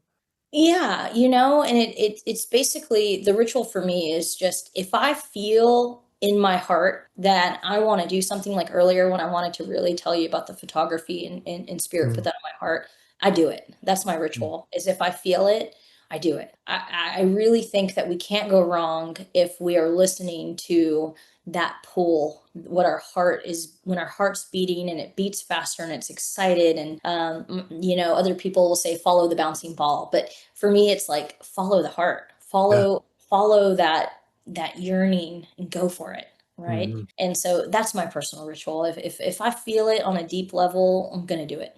I'm just gonna Good. do it. Yeah. Yeah. That's beautiful. And I can see that in you. And peacocks are very bold. There's, in Taos, New Mexico, at the ashram there are, I think, 7 peacocks that were there the last time I was there. And Wow. the ashram was founded by Ram Dass and Mhm. Krishna Das. And they brought a Hanuman statue back from India and they founded it in honor of their guru, Neem Karoli Baba. And, they're his peacocks. And they have signs saying, please don't disturb the guru's peacocks. Because I think people want a feather. But one let me photograph him because I think there was another much bigger male peacock that did not let him around anywhere. So he was this poor, pitiful Oh, little guy, and he just like let me follow him around for a little while. So I've had an interesting experience with animal totems. Now I mean a lot of ceremony is about finding that a power animal. What I've noticed is that I've had several approach me in ceremonies or just to find them in nature at different times and in different ways, but they keep recurring. Is there precedent for that in shamanism? And so what is that about? yeah. So in the shamanic form that I learned, you have 5 to 7 on your totem. And the reoccurring ones, and these can come to you in dream time. Like, for instance, I have an alligator that comes Mhm. to me in my dreams. Interesting. For me, that alligator means there's some fear somewhere in my life. So when I get that symbol of the crocodile or alligator, it is a symbol for me to do some work around fear. And it's Mm, 100% of the time right. There's some fear when that little guy comes up. So if you're seeing an animal and it's a reoccurring symbol to you, it's there to teach you. It's there to mm, teach you something. And so yes, if you have the animal that keeps showing to you, pay attention to what it's trying to teach you. mm. Also pay attention to when it comes, Yeah. pay attention to what's going on in your thoughts, right? I was when I saw the keep seeing these blue jays, I happen to be thinking about the work that I'm doing and how I can be more expansive. And so that animal is showing me this is your spirit animal for Mm. this moment in your life with your career. And it's funny, the blue jay is actually about expanding and about abundance. So it's almost like the Wow. sun for me. Yeah. Yeah. So that's beautiful. And I guess this all goes back to like being open to having a certain relationship to things that come into your life and not just dismissing them as consequence, being willing to see, because sometimes it's like, okay, yeah, I don't think that meant anything, but at least I'm open to the possibility. Like you kind of got to discern and be with stuff. And sometimes you could just, your brain, like, it's like the idea that like dreams is just nonsense. It's just neurons. It's like, well, if you choose to look at it that way, that's what it will be. You'll never get anything out of it, but Exactly. maybe it is that. But if you choose to look for meaning in it, like I've had enough dreams now in my life to know that like they're not completely random. Like there's definitely themes, things that emerge. An alligator in your dreams that's an interesting thing, and you can see that as not as like the scary monster, but as an opportunity, a helper to help you work with fear. Yes. So I've had some totems. It's interesting that you said 5 to 7, right? I may have found a new one on Saturday. And I was in a bodywork section, which I've had very little of, and I've changed my body a lot in the last couple of years. I exercise a lot. That's a big part of my mental health. And I'm sore a lot. I've started to get some injuries from doing calisthenics and yoga and things like that. And so I was getting this massage with this body worker, and at a certain point and I also like, I'm not ticklish, but I have pressure points that if you push them, laughter comes out. Like that's the way that I release stress. And it's a very remarkable thing. And she was just like, at one point was like, so an elephant is coming to mind. Does that mean anything to you? And I was like, I mean, I have a really good memory. Like I wish I had not as good of a memory sometimes. And she's like, yeah, they're also wise. They always know where water is, but that's not it. So I have like hip problems, like just morphologically, my hips are not like my femurs aren't like this, they're like that. So like I have cam impingement, and it's just a problem. So it's just I don't get to stretch them, and I got a lot of hip problems. And she was like moving my hips around, and I'm just laughing because it's like it's so ridiculous. And she's like, "Wait, I got it. You're a baby giraffe."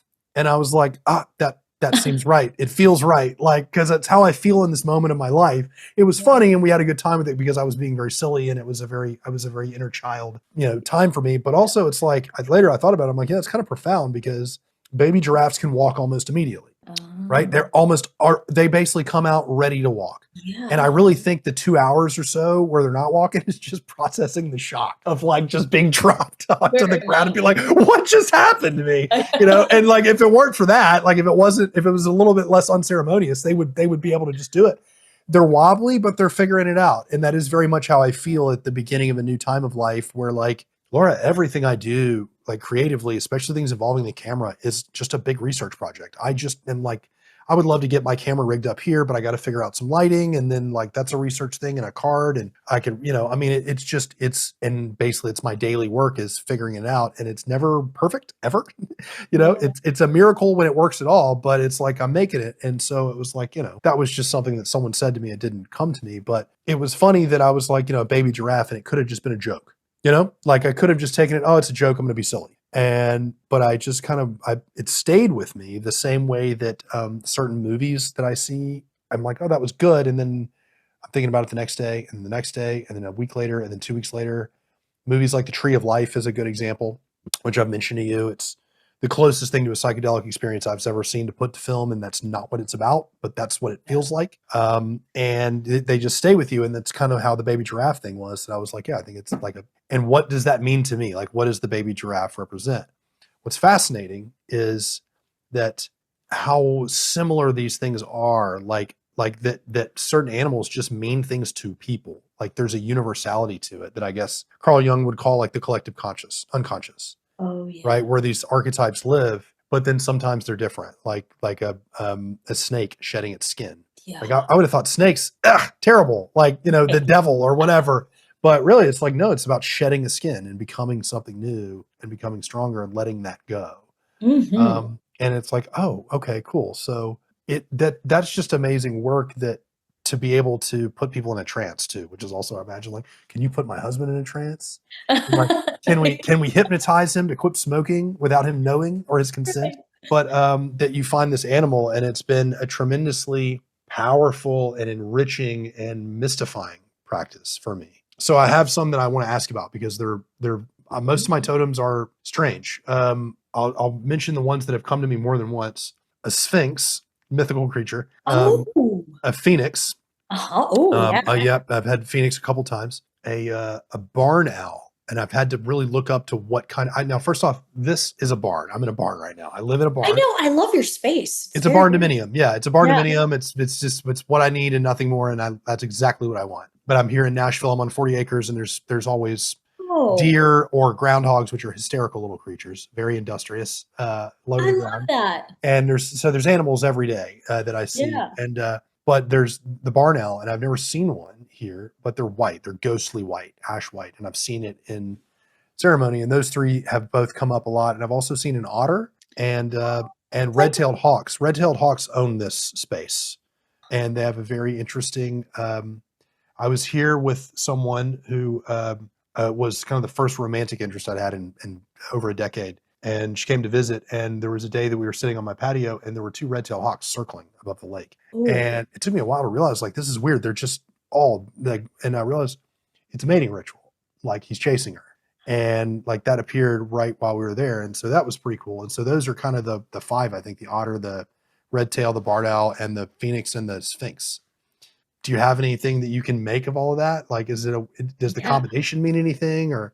Well, it's more about like what they're teaching you individually. I would say with the Sphinx and the otter, it's about playfulness and being able to be jovial and be able to not take life so seriously. Wow. Yeah. The Sphinx and the otter. Yes, they're different symbols, right? The Yeah. Sphinx is about not taking what you see in front of you as real, right? Allowing yourself to say, "Oh, okay, I make my own reality. This doesn't have to be real. Wow. I don't have to be so caught up in this right now. It's okay. Things are going to pass, or things are going to be okay. They'll work out the way they're working out in my best benefit, right?" Whereas the otter is just silly and playful. I mean, it's just about you having fun with life, making a joke of everything, like not getting too serious. So I would say both of those, if you looked at those, are really about like not taking life too seriously. Okay. Right? Okay. Not everything is what it seems. What's interesting is that I did a power animal ceremony out in New Mexico, and it was a drum thing, and the otter is what took me to the Sphinx. Oh, Interesting. The otter yes. was playing like this, was doing figure eights, just jumping in and out of this river. And all Mhm. he said was play. He had a child's voice and invited me to jump in and swim with him. And I swam through this river and came out into this mystical cavern. And there was the Sphinx. And the Sphinx didn't say anything because I think that's the Sphinx's deal. But it gave Yeah. me this staff that I guess it was this rod with snakes wrapped around it, but I guess it was like a caduceus. Ooh. And I was like, what was that? And when I came away from it, it was so mind blowing, like, and mystical and powerful. The last thing I was thinking in that moment was that it meant that I shouldn't take things so seriously. But looking back, I'm like, that was exactly what I needed in that time. Everything was just the end of the world, right? Like, it's like, what am I going to do? I'm a failure and everything. And I should have just been like, yeah, things are not always what they appear. They're not. And if the otter led you to the phoenix, the phoenix is, of course, rising from the ashes. No, I'm sorry. It led rebuilding. me to the Sphinx. It led me to the Sphinx. I'm sorry. Oh, Yeah, the okay, otter okay. led me to the Sphinx. Yeah, the Okay, Phoenix. The that Phoenix makes is different. Yeah, it's different. so the phoenix is, of course, rising from the ashes, Mhm. being bigger, better than you were before. It's okay to start. It's okay to go from nothing to something, right? Mhm. Allowing yourself to Mm. rebuild, Wow, allowing to go from yourself, nothing to something. That's big. yeah, That's yeah. deep. Yeah. It's like, okay, we're gonna rise up again, right? And so that is makes sense for you. And then the barn owl, the white part of, so the owl on its own is about seeing through deception. Okay. Mm. And you have to ask yourself, is somebody deceiving me or am I deceiving myself? And a lot of times I look at this am I giving myself storylines that are not true about myself? Now I would say the white part is that like majestic part. Like I would suggest, and I haven't looked up like a white barn owl, but I would suggest just with those two symbols to really contemplate how can you bring deception out from the dark into the light. Maybe you have a belief system that's not true that you're stuck on, right? Mhm. Like Yeah. the classic one is I'm not enough, right? You're Yeah. deceiving Yeah. yourself into thinking Or that. yeah, or who do I think I am, or whatever. That's a question that deserves to be seriously answered. Yeah. That's kind of the thing. It's like I'm accepting the premise that I should even entertain that kind of question, like, instead of just being like, yeah, forget it. Like, yeah, deception is, I'm usually much more worried about self-deception. I spend a lot of time wondering, like, am I tricking myself? Like, because it's hard. Like, am I self-gaslighting? That's an existential dilemma for our times. It's like, I've always said there's a Reddit thread. I've never been on Reddit, but I have an understanding of what it is. And the thread is called, "Am I the asshole?" Oh, And if ever there has been like a question for our times, it's like, wait a minute, am I crazy? Like, yes. am I the asshole in this moment? Or is this person really like in your work? It's like, yeah, this is my husband or whatever. And it's like, you got to stop back and ask, like, are you being the asshole? You're the asshole. You know what I mean? Like, but like, I think we would probably all be better off if more people stopped to wonder every now and then, like, am I the one being the asshole in I this am so moment? mad that I haven't come up with that idea of that, Isn't like, it? It's amazing. It's a right, Reddit thread that's awesome. apparently huge. And it's AITA or something like that. Am I the asshole? Oh, that's Yeah. perfect. Love that. I'm Yeah, gonna yeah, but it and I'm just like, really, man, like if I could make like a manifesto to capture the zeitgeist of our time, it would be that. I would be like, am I like, because gaslighting is so much part of the culture now, or at least that term is. I think I'm yes. not on TikTok, but like I understand that there's lots of self pathologizing and self diagnosing, and then like, oh, I'm being gaslit or whatever, and yeah, it's just like questioning your own reality. So I fear that a lot, and I think the barn owl seems to be. That was one I had to go looking for twice. That was the power animal ceremony that I went looking for. And I discussed with the medicine man who I did these ceremonies with that I told him about the phoenix and the volcano. And the first time I did it, the otter emerged and told me to the phoenix, but it went to me the sphinx. But based on his questions about the nature of the interactions, he was like, yeah, that wasn't it. And they're not ready for you. So you have to come back. And I was like, okay. So I came back and did it again. And, he was very certain the second time that the barn owl was the power animal. And that one does seem, at least right now, to kind of be almost like a master animal. Mm. Like it seems to be the one that informs like the chair of my committee. The top. Yeah, that Yeah. we have a head totem. Like my head totem is the peacock, The right? peacock. Yeah. Yeah, it's the one. What are some of your other ones? So I have a bear, which is introspection, and the bear comes up for me when I'm pretty extroverted, Okay. so I can be out and communing with people and hanging with people. I love humans, Yeah. I love them so much, and so I'm just fascinated by people, and I love getting to know them and meeting new ones. And everywhere I go, I make a friend, So I'm that kind of person. I So know. Yeah. You've never met a stranger. I can tell. Were you like that when you were a little girl? yes, Yes, very. I bet you were just, your parents were like, Jesus, Laura, come back. Like, Come back. Where is she? Yeah, we're at exactly. Walmart. You can't do this. Yeah. I've gotten lost a couple times when I was a kid because of it. Really. But yeah, for me, the bear shows up when it's like it's time to go inward, like it's time for you to come back and hermit. And I do have to I love hermiting. I really love being alone, but I just need sometimes that spirit animal to show itself so it can remind me, oh yeah, it is time to go to be alone for a couple days. Yeah, to be by myself. So there's the bear, and then I also have a mouse. And the mouse is more of there's a mysterious part of me. It's kind of like this very playful, but people don't know that really, like, a lot of people don't know that jokey, playful part of me until you really get to know me, and I can kind of Mhm. bust your chops a little bit. It's kind of like an inner child thing. Yeah. Cool. Yeah. Yeah. Cool. And And then those are your three, or you have more? Okay. I was like, do you want me to keep going? I know. I want to know. Like, I want to know what your committee members are. Like, I've told you mine. You're like, I've revealed mine, Laura. It's time for you Yes. to Yes. reveal Yes. yours. Yes, I also have a jaguar. And Oh. the jaguar is, to me, I feel like is the shaman medicine part of me. When Mm. I go into the jaguar, it's about going into the dark with people who I'm working with Mm. and pulling out things that are in the unknown. Like, for instance, I don't ever have a plan when I work with a client. And this is another reason why I've abandoned the therapist title, because with the healer, you see what comes up, right? And it's kind Yeah. of this jaguar medicine of going into the dark and taking people from the dark and leading them back with my jaguar into the light. And Mm. so the jaguar is like this sacred, it's almost like an alter ego, if you will, of, Laura Martinez is separate from the Neuroshamanic Healer. Like they're the same person, but they're different entities that I'm working with, you Yeah. know? Yeah. Yeah. That's big. That's allowing things to just go is what I've been trying to do here. And I realized, like, I think it's a good, like, if I had, I mean, I just looked here and I've got like some things, but it takes me out of the moment. You know what I mean? And when your job is basically to listen, Mhm. that's got to make it hard. So I can see how that's powerful medicine. Jaguar goes, I guess it can slip into the darkness silently and seamlessly, and it's comfortable there. Yes. Yeah. Yes. Yes. Yeah. Yeah. Okay. All right. Yeah. Any Yeah. more?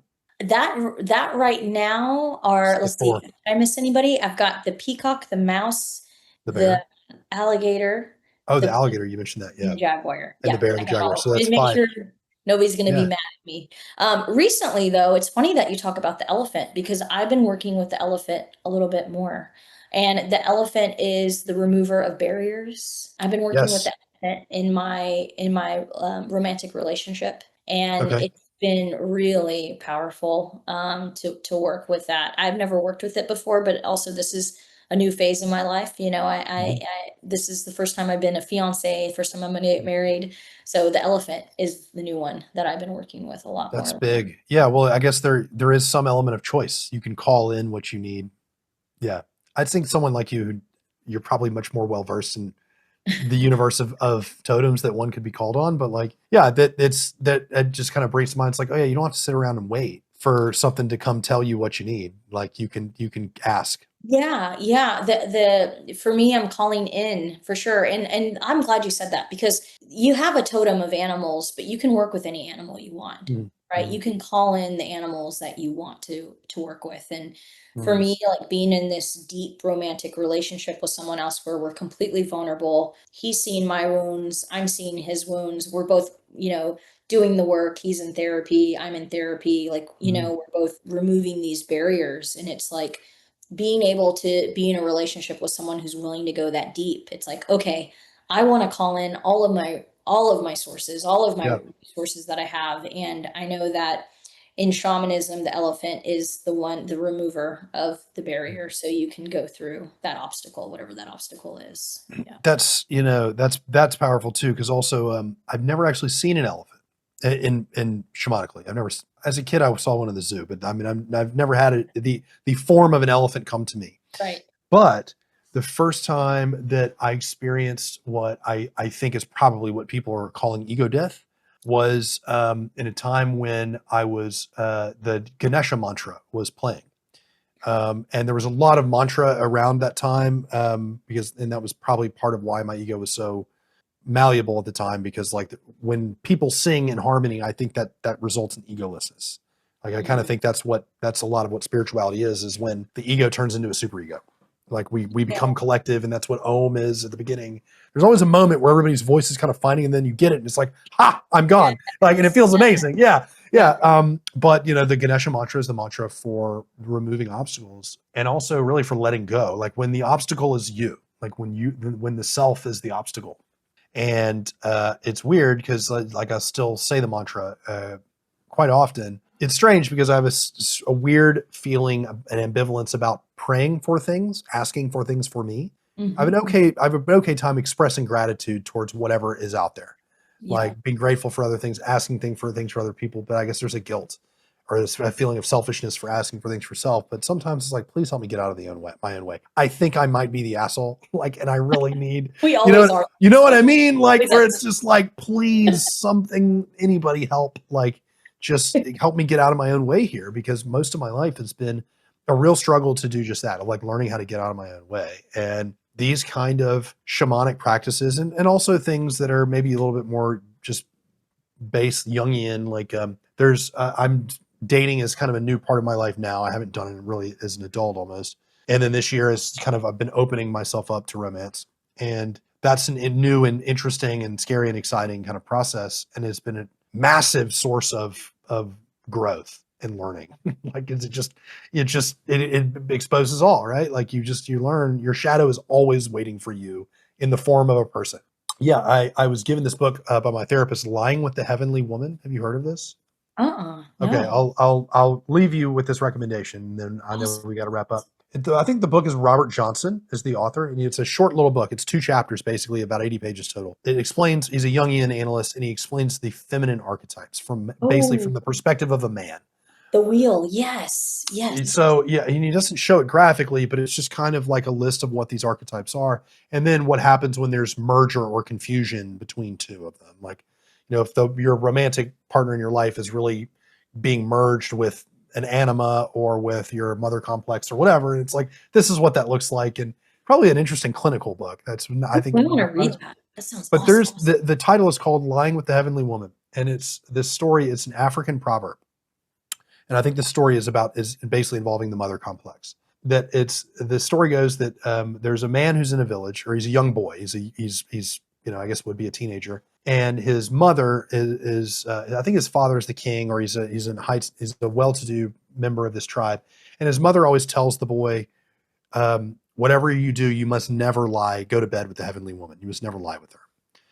She's out there and she's looking, and something very bad for you will happen. And so the mother and the father leave the village, I think, to go to a relative's wedding or something. So they're out of town, and the heavenly woman comes to town, and of course the boy lies with her, and then he promptly falls down dead. Oh my And gosh. the girl, this heavenly woman, is just distraught. She's just distraught. She's so upset, and they go to the village shaman and they say, "Help! Help! What do we do?"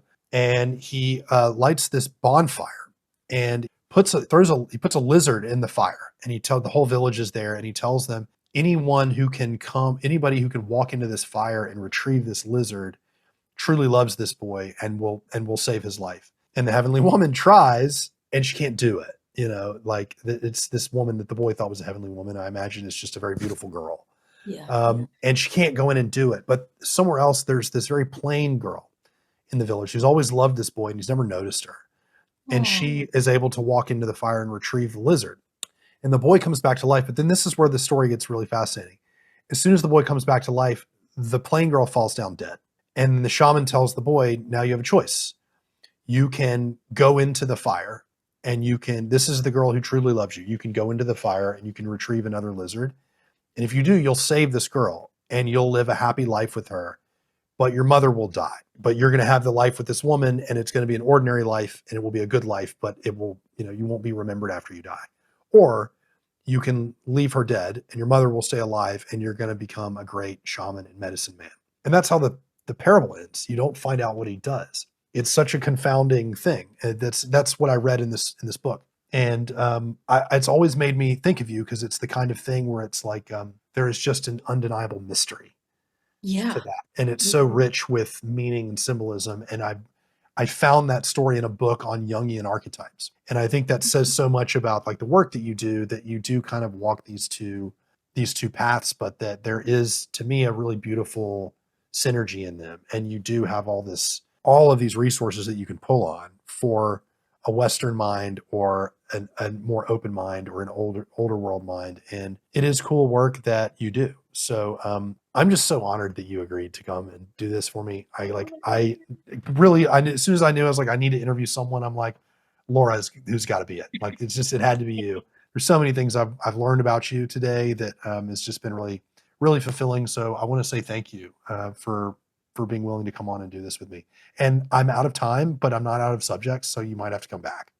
I would love to come back. Yeah, I'm I think, so, this will definitely have to continue. Is there anything else that you have going on that you would like my audience to know about? yeah, I first want to say thank you so much for having me on. I mean, I'm watching you and I'm just in awe of the growth and the person that you are. And Yeah, yeah. I'm so proud of you for Thank the you. life that you're leading, and seeing happiness in your eyes. It's pretty cool to see. Yeah, yeah. Yeah. Thank you. It's cool to be seen too. Yeah. And I wasn't always able to do that. It's still scary, but I guess that's literally what I'm trying to do here.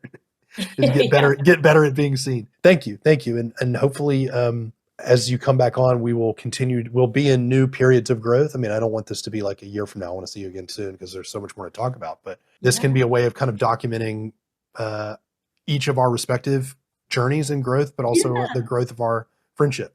Yeah, absolutely. And Yeah. now what's new on the horizon is I've built a curriculum, and it's so crazy because a year just went by quick. And I Mhm. built this curriculum on shamanism, and it basically takes you through the fundamentals all the way to the very advanced shamanistic thoughts and modalities and all those things. So I've done that, and right now I'm taking 10 students for free to go through the work, and just kind of like our first, almost like a beta testing, like, let's see how Uh-huh. this really goes in real time. And I'm super stoked about the 10. I haven't picked the 10. I got an overwhelming amount of applicants, and I was thinking, oh, maybe I'll get like 9 or 10 if I'm lucky. And I got a lot more than that. And so I'm going through all the applications right now, and hoping to pick by the end of the week. But with that said, the curriculum will be out, and by January, hopefully. That's the targeted date to release it live. It's not live yet until after Mhm. the the people go take it and give Yeah. me some real honest truths about it. So I'm Cool. hoping to release that in January, and I'm so stoked about Well, it. maybe that'll be once that's ready and it's fully baked. I can have you back on and we can just focus just on kind of talking about what that is. Because I think that I made the decision to ask you to do this, and I got the email about that the day before I was planning to reach out 2 days before. Yeah. And I was like, oh, great, she has something to talk about. And then we dedicated the last 2 minutes to talking about Totally it. good. But you also, we were like, man, I've gotten so many more applications. And I was just like, I felt two things. I felt tremendous joy and satisfaction and gladness for you. But also there was like like just kind of like we're talking about, like there's a paradigm shift happening. And I'm like, yep, that checks out. Like there is a hunger for something different than what has been offered to us. And we don't have a name for that. Like it's like the reverse trauma. We don't have a word for that in our culture. Like, and so it's like when you're looking for it, how do you know what to ask for? And so when it emerges, people are like, yes, this, and whatever this is, whatever it is, like let's try it. Yeah. And so I'm so grateful that like we're both trying these new things, and it's a creative thing that you've done, which is so cool. Like it totally makes sense where you're like, you feel inspired, and I'm like, you're creating things. Like it's addictive. You're gonna want more of it. Like, and I think so. it's cool, and it's just so aligned with who you are and what you do. So I'm excited that we're kind of beginning these journeys together. It's a cool thing.